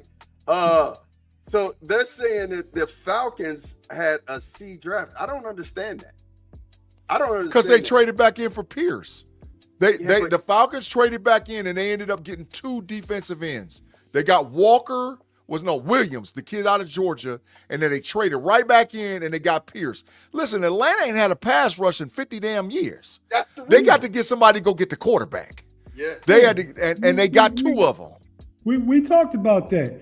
They got players that they needed. Damn what we and y'all think. They got players they needed. And we see how it worked. You know, they got offense. They spent what? Kyle Pitts, Drake London, Bijan Robinson. They've used first round picks on offense. They picked up a wide receiver over there too. Who's over there again? They got the little homie Mooney too. Yeah, they got a free agent. There's another free agent. Oh no, I'm talking about Mooney played last year, but from Chicago they signed him. But I got y'all. Hold on a second. They got Ray McLeod. Yeah. So they got folks. But then they got Xavier Watts at safety from Notre Dame. Sure. He not gonna get no starting tick because they got 2 all-pro safeties back there already. Yeah, but you know, like I know, the NFL is about 2 deep. They got him penciled as a starter, Tate. Right now, they got Watts penciled as a starter. They said him and Terrell gonna start over Jordan Fuller. They got him penciled over Jordan Fuller. I'm talking the safeties. What I was talking about. Oh yeah. They got Xavier Watts lifted as a free safety. Yeah, so free safety. Who was the 2 safeties? The one dude from the Bengals. It was Jordan Fuller and AJ Terrell. That's the corners, not the safeties. Oh, Jesse Bates. It was Jesse Bates. Jesse Bates and who? Jordan Fuller. But then they got Xavier Watts starting over Fuller. They got Xavier Watts starting over. It was Bates and the kid that came from Denver, Simmons. Yeah, Simmons. Yeah, Josh Simmons. They ain't even got Simmons on the roster. I think he didn't sign nowhere. Okay, so he must have been a free agent and he's not on the roster right now. But he was there last year. That's why I said they safeties was 2 all-pro safeties. Yeah. Facts. That is facts. Yeah. And I think last but not least, man, again, another quarterback who's kind of like, hey man, Are you is or are you in? You know what I'm saying? And that's Bryce Young. They got him big targets. They got, Ted McMillan over there to throw to. They got him a big target. They got him the big tight end from Notre Dame. And then they got Nick Skirton and Princely. I can't say Princely's name, and he's from played Ole Miss. Yeah, he's from Austin, Texas too. But Princely, look, they got two really good defensive linemen, and then they got Trevor Etienne and Lathan Ransom. And say, like I said, they ended up collecting some good players during this draft. But man, it all comes in. It hinges on Bryce Young, man. It hinges on Bryce Young. If I had a second team that I said that would just knock that out of the park with the draft, is the Raiders, bro. The Raiders is ready to challenge the Kansas City Chiefs for the division. They're ready. They got Jack Best and Thornton at wide receiver. They already had two dog tight ends, and they got Genty at the running backs with Geno, and they got a dog defense. They ready to ride. They ready to ride. Take the top off the defense. Answer this question. You think Milroe will do something new for the team he got drafted to, which was the Seattle Seahawks? I think in a few years we're going to be talking about Milroe like we talk about Jalen Hurts. When I told the Steelers to get Jalen Hurts back in the year he was drafted, when we took Chase Claypool and he went right after Chase Claypool, Jalen Hurts did, it's going to be more the same. I mean, they're going to go ahead and let Sam Darnold play this year, maybe next. He signed a 3-year deal, but they can get out of that deal. The first years was guaranteed. So I think Milroe will develop. They'll use him as a package player, because he's too explosive, too good not to get on the field in some sort of capacity. And you'll see, and my Steeler fan, Yins guys, going to see the Yinzies. See what we were talking about all this offseason. I think the Steelers had an excellent draft. I think they're going to take a shot at quarterback. They had a chance to get Shedeur, but then even Jalen Milroe would suffice in my book. But we'll see. So they're asking questions about it. So I'm going to definitely get with the chat. Chargers running back room is out of bounds. Good to me. What do y'all think about this, man? I mean, what do y'all think? They got two dudes. There's Najee and Omarion Hampton. What's out of bounds mean? I think he thinks it's good. Oh, well, I think it's good too. I mean, but not now you can go ahead and get ready to sign somewhere else next year already, though. Yeah, he's big cooked. Because that's Mario's job. Yeah, he big cooked. Yeah, and they paying Najee about 5.8, something like that this year. They're not going to spend out in the back of running back next year. Mm-hmm. All right, last but not least, before we get over to the NBA and take a commercial real fast, hey, man, what do we think about the Bengals? What do we think about the Bengals draft? Man, I ain't going to tell you what I'm thinking about it, but I'm going to just quote some people like PFF and NFL.com and all these other places that graded them. They gave them the source. They gave them a big trash grade. They said that the Bengals was garbage, but I'm not dogging them, man. I'm not dogging them. They saw, and once again, and Tate, you hit on the theme of it. NFL teams said, to hell with what you think we should do. We're going to pick guys that fit us. So the Bengals needed defensive line help. They went and got it. They chose the kid with the highest upside in Shedeur Stewart, man. So, but they said overall the Bengals didn't do what they were supposed to do. And I'm not tripping. I'm just saying what the experts say. Now, it's time will tell. But the Bengals draft, I don't know. So their draft was Shedeur Stewart, Demetrius Knight, the linebacker from South Carolina. Good player, very good player. Dylan Fairchild, a guard from Georgia. Very good player. Barrett Carter, a linebacker from Clemson. Very good player. Steelers was trying to draft him. Jalen Rivers, offensive line from Miami. And Taj Brooks, another Austin kid from Texas Tech, running back. Wide receiver, Taj Brooks. No, running back, Taj Brooks. Oh, yeah, Taj, yeah. They had a good draft. They trashed. They gave him a bad grade, man. They hated on the Bengals, man. They hated on them. Tate, what you think about the Bengals? I think everybody needs to go back and watch Thursday nights Running Through the Jungle with B Dirt and Pay. The weekend, like the guys' night, the semi-bachelor party, they went live. with the Running Through the Jungle podcast with not red but blue cups in the hand because B Dirt wasn't getting no red cups to Ohio State. Yeah, and listen facts. to those. That was an hour worth of laughter, definitely. I don't know if they remembered the next day they was talking about, but yeah. Tell you, I got one question. Was they this way or was they this way? Swervy. They were doing somewhere in that range, right? they were doing the wave. Right. That's hilarious. That's hilarious, man. It was entertaining, to say the least. Didn't really bring up shout out Trevor. Didn't really bring up this weekend was B Dirt's weekend. He didn't need to be thinking about that. He's already Thursday had him kind of like he didn't understand the Shamar Stewart pick because he said B Dirt said he almost had just as many sacks as Shamar Stewart did in college. Damn. And I didn't play football. Oh man! Wow, B Dirt. Wow. I can't. No, I would be remiss if I didn't mention Baltimore. I think how we feel. Let me show this real quick. The homie B Dirt. Oh yeah. B Dirt. Yeah. Freshly married. Yeah. Freshly married. Yeah. Freshly So happy married. for him and Jess, man. So happy for him and Jess, man. That's family, man. Man, we love y'all, man. We proud of y'all, man. That's family, man. So happily they doing well, man. Doing well. Okay, real quick. Baltimore draft: Malachi Starks, Mike Green, Emory Jones, offensive tackle from LSU, Teddy Buchanan, linebacker from California. Damn, they hit a lick. Carson Vincent, offensive line for Alabama A&M. LeJontay Wester, wide receiver. They got Carson Colorado. Vincent, the offensive lineman from Alabama A&M. They did. Yes. Oh my God, they cheated, dog. Oh my God. They didn't cheat. Defensive tackle from Virginia Tech. Robert Longerbeams, cornerback from Rutgers. And Garrett Dillinger, guard from LSU. That was on the other side from the tackle from LSU. Damn. What you thinking about this draft for Baltimore? A draft. A. But Baltimore always get an A or a B plus at worst because they do the opposite of the Steelers. The Steelers draft for character and the Steeler DNA steal away. Baltimore draft the same way, but they take a shot on the upside. That Vince is a shot on the upside. Oh, Mike Green in trouble? Let's get that boy though.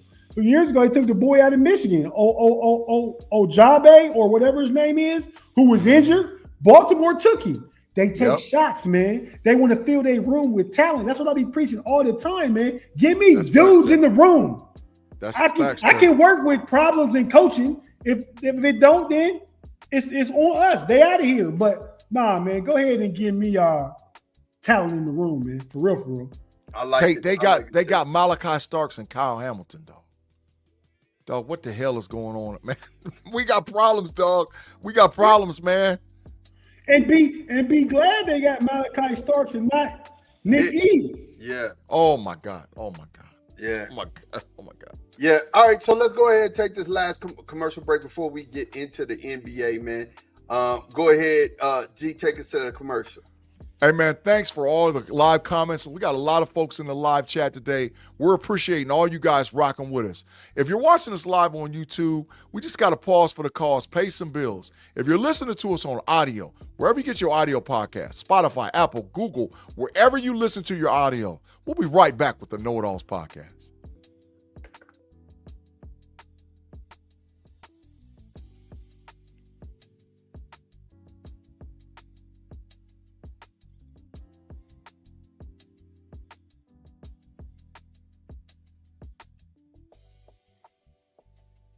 Big G, I think you owe somebody some corner time, man. I'll take it. Oh, hello, boys. How long you in for? Another hour. Yow. Yeah, I'll take 10 minutes. But I gotta call Claude Bishop, Sir Claude Bishop, till he tell me I gotta stop. So I might be calling Claude Bishop Sir Bishop for the next year. Listen, I salute you, Claude Bishop. I salute you. You are Sir Claude Bishop. Sir Bishop. Sir Bishop.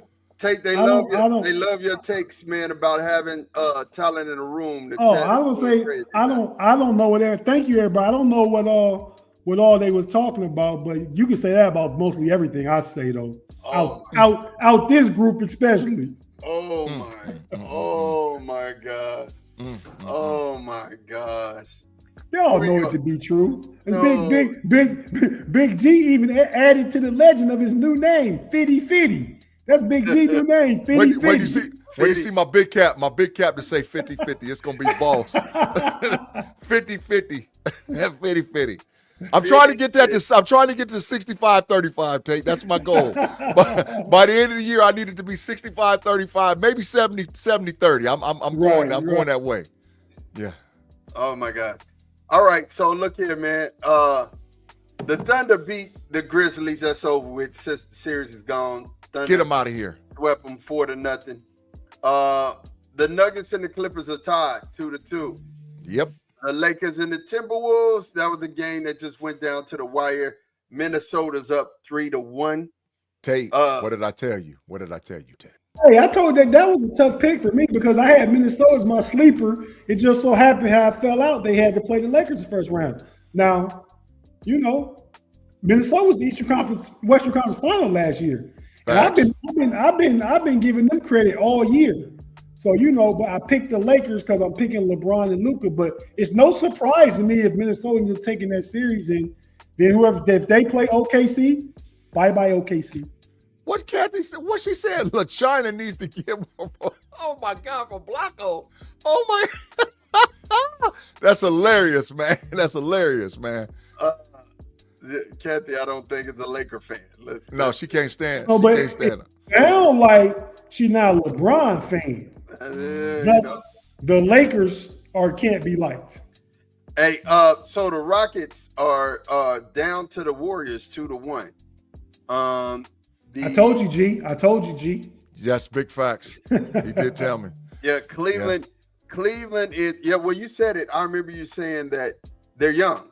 They're going to be good later, but when you get in the playoffs, veteran experience. They're young, and Udoka's a good young coach, but you got Chef Man over there with playoff Hemi, not Jimmy, Hemi, who hadn't played the last game and a half, and you got Steve Kerr on the bench. Yeah, so you're gonna get them. So Cleveland is about to go ahead and sweep the heck out the Heat. Get them out. The Bucks have got back in this series. Their Indiana leads 2-1. Do they play tonight? Yeah, and they better win. Yes, they do. Tonight. And Milwaukee better win tonight. Or guess what, y'all? I'm gonna bust out the big sign. Adios, muchachos, my friend, to the Milwaukee Bucks. They better win tonight or they gone. See, look at Cassie already. Wait, she likes the Cleveland Browns, but you don't like LeBron? He brought a championship. If you're a Browns fan, he brought championships to your city if you from Cleveland. She one of the ones that burn up in the last 60 years. Yeah, she burned up his jersey, Tate. When he left the first time, she was out there at the bonfire. Yeah, she threw all the Cavs gear in the fire and burned it all up. I didn't burn no jerseys. I was mad. I became Cavs was my team, but I knew they weren't going nowhere, so I rooted for the Boston Celtics. Back then. Mm-hmm. Yeah, Kathy makes herself very clear. We have the Knicks versus the Pistons. The Knicks lead 3-1. Tate, what I tell you. You said that, but Detroit of those 3 wins, Detroit lost 2 of them. They should have won. That's fact, especially this last one. And this last one, I looked at it. I'm at the airport. I wasn't on the plane. They know it's played out. I was on the plane. I was waiting to take off, but they was up like 8 points with like 4 minutes left, and they lost. Mm-hmm. I said Detroit lost. Yeah, and dude got fouled too, and the NBA admitted it. It's already been out. The NBA admitted it. Dude, yeah, they said he got fouled. He was fouled. They admitted it. Definitely was. The Celtics are up 2-1 on the Magic. Get them out of here. And they're playing right now, so the game is being played right now. Get them out of here. I gotta check that out. I haven't kept up on my sports. I looked at the draft a little bit, and they had a nice venue for everything, man. So it was set up with a bar and TVs to watch the draft, and You know, I went to my room and watched some of the basketball. But yeah, man, I got to get caught back up, man. I can't. This week, y'all might know more than me. This week, y'all might know more than me. You ain't been in the captain's chair upstairs, man. You know, I Right, got you, bro. I've been podcasting every damn where, so I done seen everything and heard everything. So I think I got you. I got you, man. I think you do too. Big Pun say the Knicks play the ugliest brand of basketball in NBA history. They're unwatchable. No, the Detroit Pistons did. Oh, that's man. who they play like. They play like the old school Pistons. Yeah, they similar though. They style similar right now. Mm-hmm. You know what I mean? Whoever win that game got to play Boston. Boston better not play their food. Don't let. I think they gonna beat Orlando, obviously, but don't go ahead and play and let them get one tonight too, though. Yeah. It'd be two. If it's 2-2, it's going at least 6, and then now you gotta go 6 if it's 2-2. Yeah. At least that's what I'm saying. At least. Right. But now you're in trouble because you done messed around and Cleveland done moved on and New York and them sitting at the crib resting. You better get them on out of there. You better get them out of there. Cleveland closing out tomorrow. I mean, they won yesterday. Darius Garland didn't even play. They won by 24. Yeah, beat the living hell out of them. Darius Garland was out. So, man, let's get to it. Parting shots, you guys. Parting shots. We're about that time, man. Let's talk about it. I'll let G go first. Take just now getting in. G, talk to me, man. Hey, man. So I already told Ma that I give him a preference. This might piss a lot of people off in the live chat, but I'm gonna tell you like a TI is, right? Now I'll call bias in a heartbeat. I'll call bias, and I have been biased. I admit I have been biased, especially when it comes to the two teams that's up behind me, the Buckeyes and the Steelers. I've been biased. Bias is all get up. And I've been biased Shea over Luka too. Been biased, right? So, but I'm going to tell you something, man.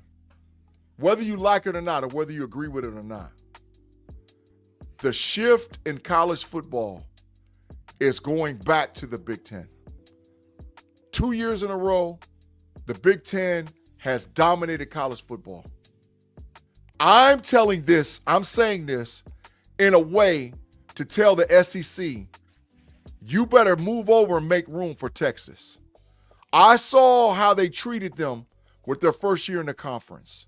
You better move over and make room because they're the only team in the SEC that's got a chance to win a national championship next year. Oregon is loaded.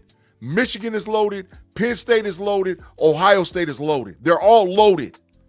You better, SEC, get up behind the Texas Longhorns, or it's going to be a long time before you get another national champion. Georgia ain't ready. Alabama, damn for sure ain't ready. You ran Nico out of Tennessee. Florida, they still need some pieces. They got a quarterback. South Carolina got Lenore Sellers, and they're trying to build, but they just lost a whole gang of dudes to the NFL. SEC, you better stop being biased and show them Texas Longhorns some respect and get up behind them. Because your only chance in hell you got to win a national championship in the next 2 seasons is them. If not, we about to run 4 straight up out of the Big Ten. 4 in a row up out of the Big Ten is going to come for the national championships. And I rest my case. I'm done. I want to sign you. Mm-hmm. Boy, it sound like Big Red from the 5 Heartbeats. I want to sign you. Mm-hmm. Hey, Take, man, holla at us, bro. Give us your parting shot. No Diddy. You got to chill. That's for Big G too. Get up behind you. He got me, dog. He got me, man. He got me. Hey, man. But I'm just gonna say that nah, man, I don't have any particular final thoughts or last words. Just shout out to the homie B Dirt, man, who was a really, really great weekend, man. And, Big G, I've been friends with B Dirt for over almost 22, 23 years now. Mm-hmm. And you went with him to the Michigan-Texas game and met some of his people. Mm-hmm. And, I've had bits and pieces of some of his people over the year as far as meeting them and stuff like that. Not all, but all of them was there. All Just people was there. Mm-hmm. Great people, man. I have a lot of new friends. Mm-hmm. Like, I mean, shout out to my new homie, man, Gus, man. Me and my wife was checked out, waiting, Greg get an Uber. Greg go. He said, we're staying the other day. We're not staying at the hotel. We're staying over a friend's house. He said, I'm going to take my wife and my cousin over to their friends, and I'll come back and get you taken to the airport. Like that. You know what I mean? Just good people everywhere, man. I mean, Jess's brother, Justin Shaw, had me cry when he gave his toast at the wedding, man. Like, crazy, man. Good people. Shout out to B Dirt and Jess. It was a great wedding weekend. And I'm going to talk to B Dirt about sometime next couple of days once he's settled in again about potentially doing overtime this week. Let him talk about his wedding and that weekend and stuff like that. Sounds like, because it was good stuff to share, man. You know what I mean? Yeah. So shout out to the Harriets, Mama Darlene, Mama D, like I call her. We got to hang out a lot, spend a lot of time because, you know, that's B Dirt's only real family is his mom. He has some uncles, they're older and stuff, you know, so his mom was there and, you know, sat with me and my wife and Pay and his friend. And I found out why Pay be in North Carolina, Big G. Some dots was finally connected. Yeah, don't tell it. I already know. I'm not going to tell it. I'm just saying. Hey, Tay, I was doing like this in the pictures. I was like, oh, that's what that's about. Yeah. I understand it now, young fella. He said, you don't you know, she said his friend and my wife had like, well, when he in North Carolina, you don't ask him why he in North Carolina. I said, nah, that's his business. If he want to tell it, he'll tell it. Mm-hmm. But now I know why he's in North Carolina. Now, you know, I said some dots was connected. So shout out to the wedding weekend. Really was a great wedding, great venue, great people, great food, just everything, man. So that's all, man. Like I said, the dude. Hey, I never seen him before in the chat, man. We appreciate you. Happy Sunday to you. Yeah, Random team scrolling, man. Check us out every time you get an opportunity. Go to the page, and I got to say this before Ma does his closing or Ma's moments. If you are in the chat, because I have seen so many people so many people that is in here for the first time. If you have not subscribed, there's the QR code. All you got to do is subscribe it. You can keep it on the phone, share it with a friend. We are growing as the Knoitallz channel. We are getting more and more and more people that rock with us and like us. But we wouldn't be what we are unless we have people like you following us, subscribing us.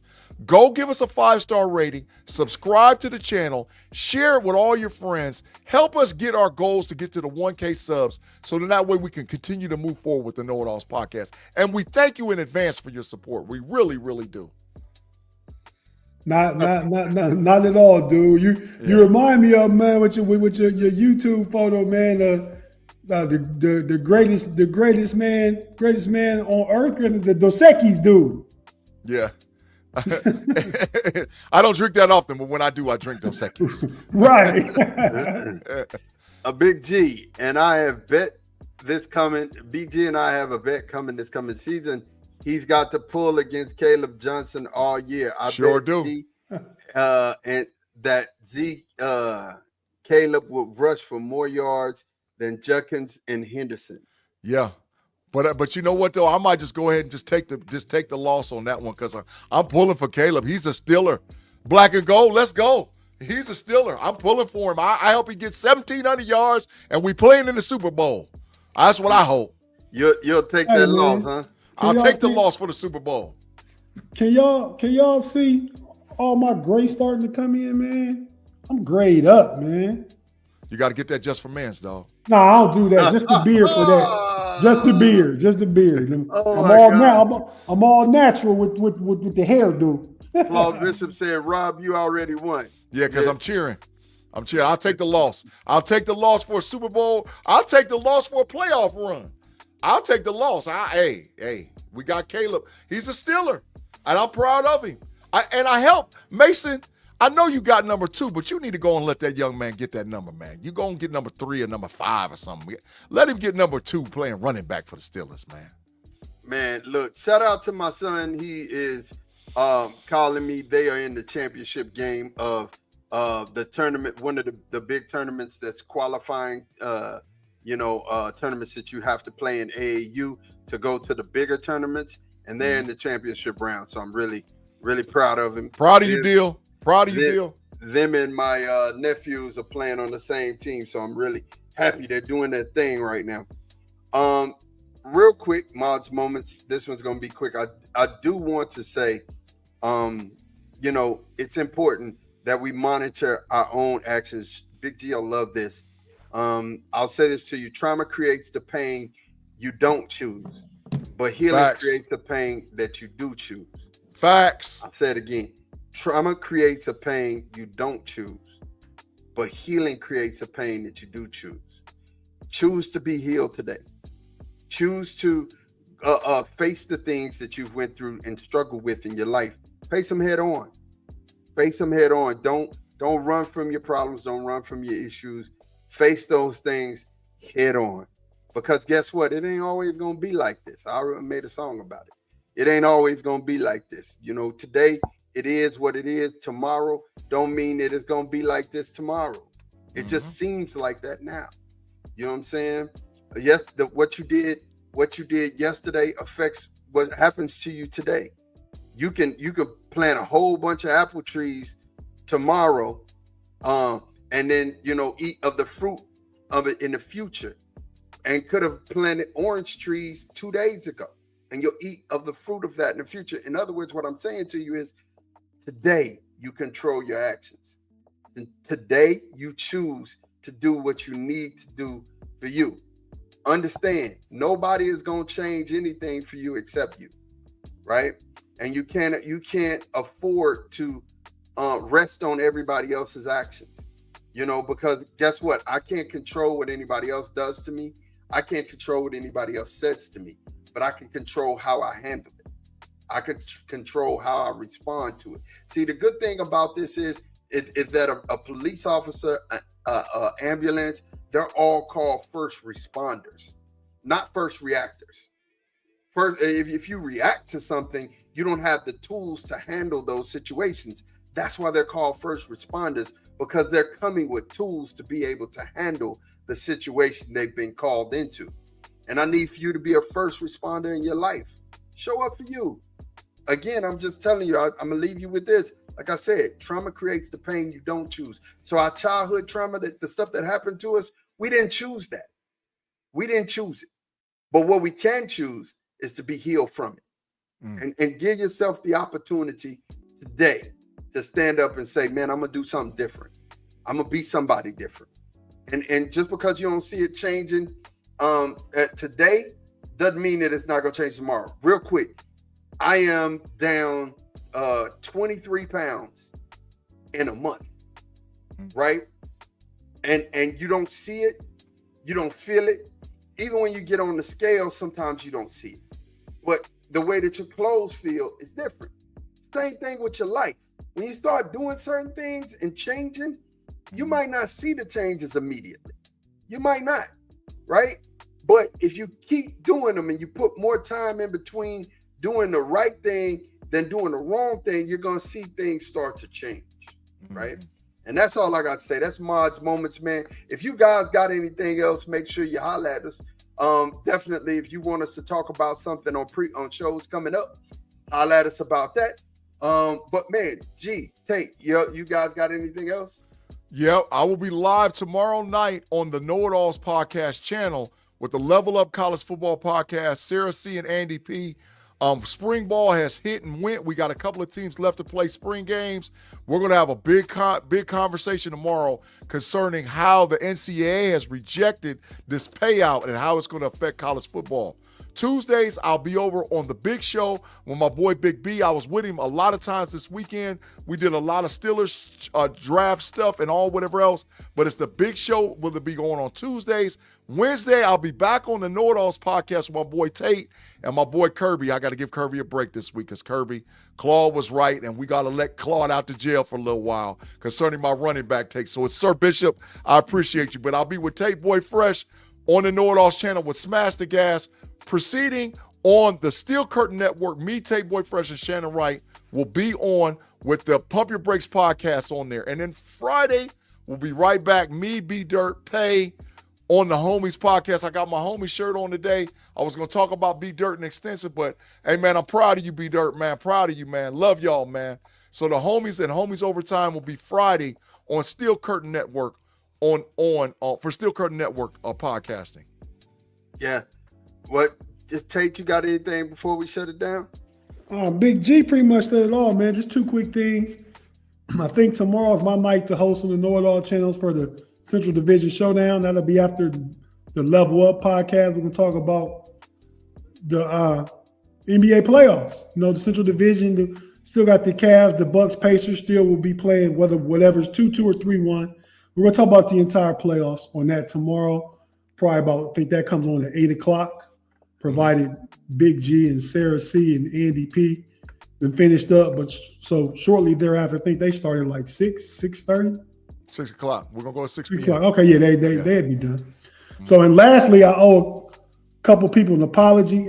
First, I love everything Ma had to say about, you know, his Ma's moments. And, you know, really, yeah, just work with yourself, work within yourself, and, you know, make them changes. If nobody else knows it, you know, so you feel better and you're a better person because of it. With that being said, he made me feel a sense of, you know, I need to apologize to a couple people. Ma, I want to apologize to you and Big G because I didn't mean to give y'all trauma when y'all was little boys, man. Y'all got it. Yeah. Y'all got it. That's the business, huh? Yeah. Nah, man, great show, fellas. Shout out to everybody. Yeah. We're looking forward to the next couple months, especially. I mean, because we got some big things planned, some good things planned, and share, like Big G said, man. Share the pod with some people, man. You know, you get a lot on here, and it's fun, and we just good dudes hanging out with good people, man. Our live chat is our fam. Be it the Knoitallz, be it the homies, it's the live chat fam. That's what everybody is when it's rocking with us, because we include you in the discussion. We pull up comments as much as we can. Not every podcast does that. Some of them only do it when you pay some. You know what I mean? That's facts. So, you know, just rock with us, check us out. We have fun, and we enjoy each and every one of you guys. With that being said, I'm going to peace it out. Later. Well, holla, y'all. Peace.